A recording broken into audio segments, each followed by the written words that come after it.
Okay guys, so we got this rebuild kit for an Edelbrock, and here's the carburetor. It's a 650 CFM, so I want to show you how to rebuild this. So far I've just pulled the screws off the top, and I've disconnected this linkage here to the automatic choke. So I'm going to go ahead and pull this off and we'll get started. I'll have to do it in pieces and then add this together. This particular kit didn't come with an accelerator pump. Right here you can see where it was leaking. The seal might be in it though, but that's the biggest issue we're having with this carburetor, and that's a really common issue, that and knowing where to adjust these air adjustments. So let's pull it apart and we'll get you started and show you how to rebuild this carb. I like to set a magnet there to put everything on so I'm not losing my parts. So alright, so we're going to start with pulling the top off of it. Okay, so right away when I pull one of the caps here, I can see that gunk right there. Do you see that? So you can almost guarantee that that's going to be down inside the carb itself too, as well as the bowl. So alright, so anyway, pull the top off. I'm going to be bouncing back and forth here, so I hope you just stick with me and we'll just take it step by step here. So, and hopefully it's thorough enough. If you have any comments or questions, you can leave them down there and I'll try to answer them the best I can. Okay, so the next step, we've pulled that rod to the automatic choke. We broke loose 1, 2, 3, 4, 5, 6, 7 flathead screws on the outside of the shell. And then we're going to take the throttle here, and there's a small clip right there on this rod. You know, the best thing to do too, by the way, is to go ahead and snap a side view picture, a front view picture, and the other side, the bottom, the top. Snap a few pictures so you can see how this linkage goes, because when you start pulling all these and setting them aside, they're all going to look the same to you after you're done, if you haven't done this before. And so when you try to put it back together, you're going to spend an extra 45 minutes just trying to figure out which one goes where. So that does not hurt.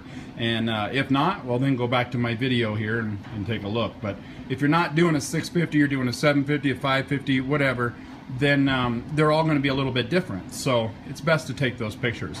What we're doing today with the needle valves, with the airflow adjustment, with the accelerator pump, cleaning all this and changing all this is very similar to every single one of these carburetors. However, they're just a little bit different. So you know, you're still going to have an accelerator pump, but it might be shaped differently or a different rod connecting it. I'm sure that you understand what I'm saying. So okay, so I'm going to go ahead and pull this rod off, and then we'll take the top off. If this top is sticking really hard, just give it a tap or just yank on it. As long as you look down in and make sure you have all the screws taken off. There's no screws inside the bowl on this. That would be a Quadrajet yeah, I believe it's Quadrajet that has the bolts that go down through the top. On an Edelbrock, you're not going to have that. It's going to be around the outside that's going to pull the bowl. So, and so they stick. Just give them a tap or hit them kind of hard. So alright, accelerator pump. Oops. So okay, so we got the top shell off, and I stripped away all the old gasket and stuff. So now I pulled off one of the floats, and then I remembered I was recording. So all you're going to do is just push in right here. These things can slide out either direction. So you slide that, set that pin aside, and your float, and then pull your needle valve out of there. So I see the one bowl looked real good and the other one was nasty. So right there. Well, that one's kind of nasty too, but either way, all that's going to get cleaned up. So, all right. So the next thing we're going to do is we're going to pull this automatic choke off.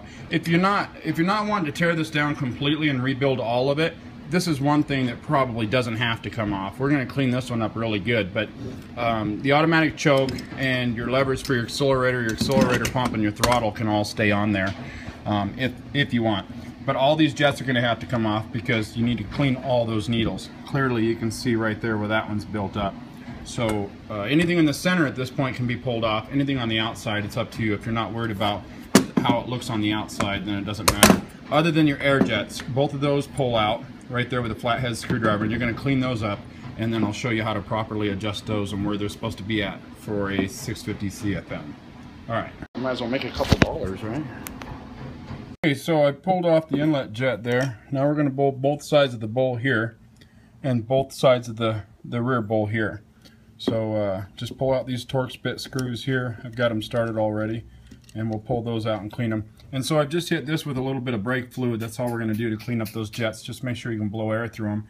And same with both of the air jet streams. So let's pull these off real quick and get those clean. So we got both those pulled there. And your new kit's going to come with the gaskets, the back gaskets, which will be both these two right here.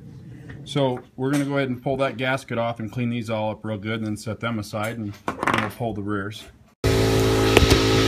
When you pull the back bowls here, you're going to take a screwdriver and you're just going to kind of wiggle it right in between here and just shake it loose. See it come loose? Just a little bit to get it unstuck if it's a bad one. What you don't want to do is pry up like this, because you're clearly pushing against the outer side of the bowl there and you're going to break it. So just like that. Boy, that one is really gummed up. So we're really going to clean this up real good, and we'll pull the butterflies out too. Those are just going to slide right out, just like that. And you can clean that up and set it back down. The back side of the hammers always go towards the back side of the carb. So when you install that, make sure that those are all the way down. That's just like soda down in there. It's so bad. So alright, so we can pull this stuff out, and at this point we can clean the inside of the bowl. There's not much more that we're going to do here. There is on the bottom and again on the outsides. But so let's get the bowl clean. If you have like a chem dip or something, that's great, or a parts washer. I only have the brake cleaner there, so I'll use that and get her cleaned up. Okay, so the back bowls are off now, and I told you we can clean in there. I want to show you right here on this jet, there's a little, I don't know if you're going to see it come out or not, but we can pull it out of the new one. Right there, that's just a weight for the whatever you call it, for the spray. All that does is just hold it down and keep it out of position, and then the pressure will push it back up. But when you turn your carb over, make sure you don't lose that. And there is a new one, so in the kit, so we'll get rid of that one, I guess. So okay, so now we're going to clean the bowl up really good. We can pull these jets out. Again, I'm going to show you what to adjust these air mixture screws at. They're extremely simple and they're all the same, so we can just pull those straight out too. And I think that's it on the bottom for now, and the top. So let's get it cleaned up, and we'll start reassembling a bunch of these seals and gaskets and stuff. I was so interested in the rear bowl here, or the bottom, I didn't tell you about the top. So the top here, where the floats sit with the needle valves in them, you've already pulled those out. Both those need to come out. And so you're just going to take a screwdriver, one that's bigger than this, and it'll reach all the way across. And both those are going to come in the kit as well, the new ones. So we'll pull those, and the needle valves will be trashed and these will be trashed. So we'll pull both of those out, and then we can clean here too as well. If your butterfly is filthy, and that's honestly not that bad for a butterfly, I can clean that with it on it. But if it is filthy, all you have to do is pull this little nut here. That stem will slide out. You have a keeper here somewhere, I don't see it, right there, and this little tiny nut here. And then you can pull this rod off, and then your butterfly will have two screws right there at the top, 1 and 2, and then that will slide up. You don't need to pull this slide rod. That one can stay in there, and trust me, they're a pain in the butt to get back in. So if you don't need to pull it, don't pull it. Just clean it a little bit. Again, this is not that bad. If you look, clearly it was a little bit of a valve issue more than anything, and this stuff here will come right off. See how it's just wiping right off? So that's not gunked up. That's not fuel. All that fuel would be burnt already if it was. So all we're seeing is just exhaust there. So maybe the timing was off just a hair. So alright, let's get it all cleaned up. Okay, so I got it cleaned up, but not as good as I wanted because I don't have that parts washer like I was saying. So at this point now, where the air jets go in, here and here, I'm just going to blow some air right into the hole. Just stick it up in there and just blow some air. Make sure you hear air on the other side.